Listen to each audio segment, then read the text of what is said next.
ನಮಸ್ತೆ ವೀಕ್ಷಕರೇ, PR ಅಕಾಡೆಮಿಗೆ ಸ್ವಾಗತ.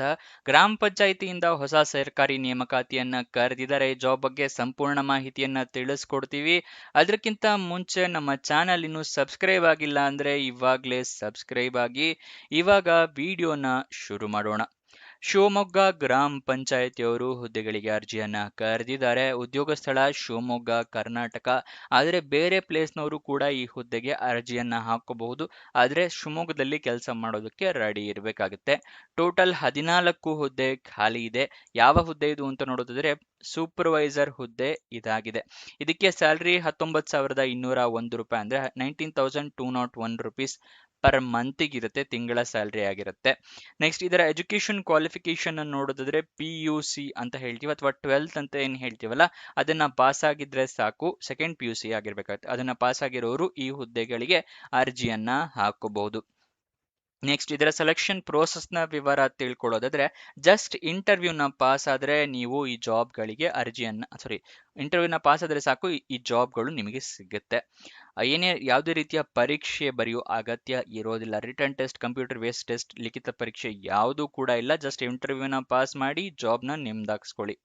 ನೆಕ್ಸ್ಟ್ ಇದಕ್ಕೆ ಅರ್ಜಿಯನ್ನ ಹೇಗೆ ಹಾಕೋಬೇಕು ಅಂತ ಹೇಳಿದ್ರೆ, ನೀವು ಅಪ್ಲಿಕೇಶನ್ ಫಾರಮ್ಸ್ ಆಫ್ಲೈನ್ ಮೂಲಕ ಹಾಕೋಬೇಕಾಗತ್ತೆ. ಆಫ್ಲೈನ್ ಮೂಲಕ ಅಂದ್ರೆ ಏನು ಅಂತ ಹೇಳ್ತಾ ಇದ್ದೀನಿ. ನಿಮಗೆ ಒಂದು ಅಪ್ಲಿಕೇಶನ್ ಫಾರಮ್ ಸಿಗುತ್ತೆ, ಅದನ್ನ ಡೌನ್ಲೋಡ್ ಮಾಡ್ಕೊಂಡು ಪ್ರಿಂಟ್ಔಟ್ ತಗೊಂಡು ಅದರಲ್ಲಿ ಎಲ್ಲ ಡೀಟೇಲ್ಸ್ನ ಫಿಲ್ಅಪ್ ಮಾಡಿ, ಅದರ ಜೊತೆಗೆ ಎಲ್ಲ ನಿಮ್ಮ ಡಾಕ್ಯುಮೆಂಟ್ ಜೆರಾಕ್ಸ್ ಕಾಪಿಯನ್ನು ಅಟ್ಯಾಚ್ ಮಾಡಿ ಒಂದು ಅಡ್ರೆಸ್ಗೆ ಕಳಿಸ್ಕೊಡ್ಬೇಕು. Post, register post, speed post ಅಥವಾ ಖುದ್ದಾಗಿ ಹೋಗಿ ಕೂಡ ಕೊಡ್ಬೋದು, ಅಡ್ರೆಸ್ ಹತ್ರ ಇದ್ರೆ. ಇದು ಆಫ್ಲೈನ್ ಅರ್ಜಿ ಹಾಕೋ ಪ್ರೊಸೀಜರ್ ಆಗಿರುತ್ತೆ. ಆದರೆ ಅರ್ಜಿ ಹಾಕೋಕ್ಕೂ ಮುಂಚೆ ನೋಟಿಫಿಕೇಶನ್ ಸಂಪೂರ್ಣ ಓದ್ಕೊಳ್ಳಿ. ಎಲಿಜಿಬಿಲಿಟಿ ಕ್ರೈಟೀರಿಯಾ ಏನಿದೆ ಅಂತ ತಿಳ್ಕೊಂಡ ನಂತರ ಅರ್ಜಿಯನ್ನ ಹಾಕೊಳ್ಳಿ. ಏನೇನು ಡಾಕ್ಯುಮೆಂಟ್ಸ್ ಬೇಕು ಅಂತ ಕೂಡ ಹೇಳ್ತಾ ಇದ್ದೀನಿ. ಮೊದಲನೇದಾಗಿ ID ಪ್ರೂಫ್ ಬೇಕಾಗುತ್ತೆ. ಆಧಾರ್ ಕಾರ್ಡ್, ವೋಟರ್ ID ಅಥವಾ ಪಾನ್ ಕಾರ್ಡ್. ಏಜ್ ಪ್ರೂಫಿಗೆ SLC ಮಾರ್ಕ್ಸ್ ಕಾರ್ಡ್ ಅಥವಾ date of birth certificate. Education ಕ್ವಾಲಿಫಿಕೇಶನ್ಗೆ ನಿಮ್ಮ ಮಾರ್ಕ್ಸ್ ಕಾರ್ಡು, ಸರ್ಟಿಫಿಕೇಟು, ನಿಮ್ಮ ರೆಸ್ಯೂಮೆ, ಎಕ್ಸ್ಪೀರಿಯನ್ಸ್ ಇದ್ರೆ experience certificate, passport size photo, ಇದಿಷ್ಟನ್ನ ರೆಡಿ ಮಾಡಿ ಇಟ್ಕೊಳ್ಳಿ. 2 ಸೆಟ್ ಜೆರಾಕ್ಸ್ ಕಾಪಿ ತೆಗೆದಿಟ್ಕೊಳ್ಳಿ. ಆಮೇಲೆ ಅಪ್ಲಿಕೇಶನ್ ಅಲ್ಲಿ ನಿಮ್ಮ ಇಮೇಲ್ ID, ಮೊಬೈಲ್ ನಂಬರ್ನ ಕರೆಕ್ಟ್ ಆಗಿ ಮೆನ್ಷನ್ ಮಾಡಿ. ನಿಮ್ಗೆ ಏನಾದರೂ ಜಾಬ್ ಸಿಕ್ಕರೆ ಅಥವಾ ಇಂಟರ್ವ್ಯೂಗೆ ಕರೆಯೋದಾದ್ರೆ ಇಮೇಲ್ ಅಥವಾ SMS ಮುಖಾಂತರ ತಿಳಿಸ್ಕೊಡ್ತಾರೆ. ಆಮೇಲೆ ಅಪ್ಲಿಕೇಶನ್ ನಲ್ಲಿ ಎಲ್ಲ ಡೀಟೇಲ್ಸ್ ಕರೆಕ್ಟ್ ಆಗಿದೆಯಾ, ಅಕ್ಯುರೇಟ್ ಆಗಿದೆಯಾ ಅಂತ 2 ಸಲ ಚೆಕ್ ಮಾಡ್ಕೊಳ್ಳಿ. ಅಪ್ಲಿಕೇಶನ್ ಎಲ್ಲ ತಪ್ಪಾಗಿದ್ರೆ ತಿದ್ದುಪಡಿ ಮಾಡಬೇಡಿ. ಹೊಸದಾಗಿ ಅಪ್ಲಿಕೇಶನ್ ನ ಪ್ರಿಂಟ್ಔಟ್ ತಗೊಂಡು ಅದನ್ನ ಕಳಿಸ್ಕೊಡಿ. ಯಾವ ಅಡ್ರೆಸ್ಸಿಗೆ ಕಳಿಸ್ಕೊಡ್ಬೇಕು ಅಂತ ಹೇಳ್ತಾ ಇದ್ದೀನಿ. ದ ಗ್ರಾಮ panchayat development officer of the concern ಗ್ರಾಮ ಪಂಚಾಯತ್, ಇವರಿಗೆ ನೀವು ಕಳಿಸ್ಕೊಡ್ಬೇಕಾಗತ್ತೆ. ಗೊತ್ತಾಯ್ತಲ್ಲ, ಶಿವಮೊಗ್ಗದಲ್ಲಿರೋರಿಗೆ. ಕೊನೆಯ ದಿನಾಂಕ ತಿಳಿಸ್ತಾ ಇದ್ದೀನಿ, 8 ಜುಲೈ 2026 ಒಳಗಡೆ ಅರ್ಜಿ ತಲುಪೋ ಥರ ನೀವು ವ್ಯವಸ್ಥೆ ಮಾಡ್ಕೋಬೇಕಾಗತ್ತೆ. 19 ಜೂನಿಗೆ ಅಪ್ಲಿಕೇಶನ್ ಓಪನ್ ಆಗಿದ್ದು, ಕೊನೆಯ ದಿನಾಂಕ 8 ಜುಲೈ. ಇವಾಗ ನೋಟಿಫಿಕೇಶನ್ ಮತ್ತೆ ಅಪ್ಲಿಕೇಶನ್ ಫಾರಂ ಡೌನ್ಲೋಡ್ ಮಾಡೋದು ತಿಳಿಸ್ತಾ ಇದ್ದೀನಿ. ಡಿಸ್ಕ್ರಿಪ್ಷನ್ ಮತ್ತೆ ಕಮೆಂಟ್ ಬಾಕ್ಸ್ನಲ್ಲಿ 2ನೇ ಲಿಂಕ್ ಇದೆಯಲ್ಲ, ಅದನ್ನ ಕ್ಲಿಕ್ ಮಾಡಿದ್ರೆ ಈ ಶಿವಮೊಗ್ಗ ಗ್ರಾಮ ಪಂಚಾಯತಿ ಜಾಬ್ ಡೀಟೇಲ್ಸ್ ಓಪನ್ ಆಗುತ್ತೆ. ಇಲ್ಲಿ ಸ್ಕ್ರೋಲ್ ಡೌನ್ ಮಾಡಿ ಫುಲ್ ಕೆಳಗಡೆ ಬನ್ನಿ. ಅಫಿಷಿಯಲ್ ನೋಟಿಫಿಕೇಶನ್ ಅಂತ ಇದೆಯಲ್ಲ, ಅದರ ಪಕ್ಕದಲ್ಲೇ ಕ್ಲಿಕ್ ಹಿಯರ್ ಅನ್ನೋದನ್ನ ಕ್ಲಿಕ್ ಮಾಡಿದ್ರೆ ನಿಮಗೆ ನೋಟಿಫಿಕೇಶನ್ ಓಪನ್ ಆಗುತ್ತೆ. ಎಷ್ಟು ಹುದ್ದೆ ಖಾಲಿ ಇದೆ, ಅದರ ರೂಲ್ಸ್ ಅಂಡ್ ರೆಗ್ಯುಲೇಷನ್ಸ್ ಏನೇನು, ನೀವು ಅರ್ಜಿಯನ್ನ ಯಾವ ಅಡ್ರೆಸ್ಸಿಗೆ ಕಳಿಸ್ಕೊಡ್ಬೇಕು ಅಂತ ಇಲ್ಲೂ ತಿಳಿಸ್ತಾ ಇದ್ದೀನಿ ನೋಡಿ.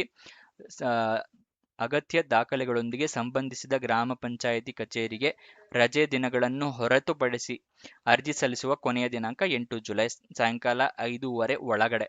8 ಜುಲೈ ಸಂಜೆ 5:30 ಒಳಗಡೆ ಅರ್ಜಿ ತಲುಪಿಸ್ಬೇಕಾಗತ್ತೆ ನೀವು. ಗೊತ್ತಾಯ್ತಲ್ವಾ? ಯಾವ್ಯಾವ ಪ್ರದೇಶದಲ್ಲಿ ಎಷ್ಟೆಷ್ಟು ಹುದ್ದೆ ಖಾಲಿ ಇದೆ ಅಂತ ಎಲ್ಲ ಸಂಪೂರ್ಣ ಮಾಹಿತಿ ಕೊಟ್ಟಿದ್ದಾರೆ. ಇದನ್ನೆಲ್ಲ ಸಂಪೂರ್ಣವಾಗಿ ಓದ್ಕೊಳ್ಳಿ. ಅದಾದ ನಂತರ ಅರ್ಜಿಯನ್ನ ಹಾಕೊಳ್ಳಿ. ಗೊತ್ತಾಯ್ತಲ್ವಾ? ನೆಕ್ಸ್ಟ್ ನಿಮಗೆ ಅಪ್ಲಿಕೇಶನ್ ಫಾರಮ್ ಅದರ ಕೆಳಗಡೆನೆ ಕೊಟ್ಟಿದ್ವಿ. ಅಪ್ಲಿಕೇಶನ್ ಫಾರಮ್ ಅಂತ ಇದೆಯಲ್ಲ, ಅದರ ಪಕ್ಕದಲ್ಲೇ ಕ್ಲಿಕ್ ಹಿಯರ್ ಅದನ್ನ ಕ್ಲಿಕ್ ಮಾಡಿ ನಿಮಗೆ ಅಪ್ಲಿಕೇಶನ್ ಫಾರಮ್ ಓಪನ್ ಆಗುತ್ತೆ. ಇಲ್ಲಿ ನಿಮ್ಮ ಪಾಸ್ಪೋರ್ಟ್ ಸೈಜ್ ಫೋಟೋವನ್ನು ಅಂಟಿಸ್ಬೇಕಾಗುತ್ತೆ. ಯಾರಿಗೆ ಕಳಿಸ್ತಾ ಇದ್ದೀರಾ ಅಂತ ಹೇಳಿ ಇಲ್ಲಿ ಕೊಟ್ಟಿಯಾರ ನೋಡಿ, ಇದೇ ಅಡ್ರೆಸ್ಗೆ ನೀವು ಕಳಿಸ್ಕೊಡ್ಬೇಕಾಗತ್ತೆ. ಇದನ್ನ ಎನ್ವೆಲಪ್ನಲ್ಲೂ ಕೂಡ ಮೆನ್ಷನ್ ಮಾಡ್ಕೋಬಹುದು. ಇಲ್ಲೆಲ್ಲ ಡೀಟೇಲ್ಸ್ನ ಸಂಪೂರ್ಣವಾಗಿ ಫಿಲಪ್ ಮಾಡಿ ಇಲ್ಲಿ ನಿಮ್ಮ ಹೆಸರು ಮತ್ತೆ ನಿಮ್ಮ ಸಹಿ ಅಂದ್ರೆ ಸಿಗ್ನೇಚರ್ ಮೆನ್ಷನ್ ಮಾಡಿ, ಇಲ್ಲಿ ನಿಮ್ಮ ಯಾವ ಪ್ಲೇಸ್ ಇಂದ ಕಳಿಸ್ತಾ ಇದ್ರೆ ಯಾವತ್ತು ಡೇಟ್ ಅಂತ ಮೆನ್ಷನ್ ಮಾಡಿ ಕಳಿಸ್ಕೊಡಿ. ಅದಾದ ನಂತರ ಅಫಿಷಿಯಲ್ ವೆಬ್ಸೈಟ್ ಅಡ್ರೆಸ್ ಬೇಕು ಅಂದ್ರೆ shivamoga.nic.in. ನೆಕ್ಸ್ಟ್ ಇದರ ವಯೋಮಿತಿಯನ್ನು ನೋಡಿದರೆ ಮಿನಿಮಮ್ 18 ವರ್ಷ, ಮ್ಯಾಕ್ಸಿಮಮ್ 35 ವರ್ಷ. ಆದರೆ ವಯೋಮಿತಿ ಸಡಿಲಿಕೆ ಕೊಟ್ಟಿದ್ದಾರೆ. 2A 2B 3A 3B ಕ್ಯಾಂಡಿಡೇಟ್ಸ್ಗಳಿಗೆ 3 ವರ್ಷಗಳ ಸಡಿಲಿಕೆಯನ್ನು ಕೊಟ್ಟಿದ್ದಾರೆ. ಅಂದರೆ 38 ವರ್ಷದವ್ರ ತನಕ ಹಾಕೋಬಹುದು. SC ST ಮತ್ತು ಕ್ಯಾಟಗರಿ 1 ಕ್ಯಾಂಡಿಡೇಟ್ಸ್ಗಳು 5 ವರ್ಷಗಳ ಸಡಿಲಿಕೆ ಕೊಟ್ಟಿದ್ದಾರೆ. ಅಂದರೆ 40 ವರ್ಷದವ್ರ ತನಕ ಅರ್ಜಿಯನ್ನು ಹಾಕೋಬಹುದು. ಮುಂಚೆನೆ ಎಜುಕೇಷನ್ ಕ್ವಾಲಿಫಿಕೇಶನ್ ತಿಳಿಸಿದ್ದೀನಿ. PUC ಸೆಕೆಂಡ್ PUC ಅಥವಾ 12th ಪಾಸ್ ಆಗಿರೋರು ಅರ್ಜಿಯನ್ನು ಹಾಕೋಬಹುದು. ಇದಿಷ್ಟು ಈ ಜಾಬ್ನ ವಿವರ. ನೀವು ನಮ್ಮ ಚಾನಲ್ನ ಸಪೋರ್ಟ್ ಮಾಡಬೇಕು ಅಂದರೆ ಸಬ್ಸ್ಕ್ರೈಬ್ ಪಕ್ಕನೇ ಜಾಯಿನ್ ಬಟನ್ ಇದೆಯಲ್ಲ, ಅದರಿಂದ ಕ್ಲಿಕ್ ಮಾಡಿ ನಮ್ಮ ಚಾನಲ್ ಮೆಂಬರ್ಶಿಪ್ನ ತೊಗೊಂಡು ಸಪೋರ್ಟ್ ಮಾಡಬಹುದು.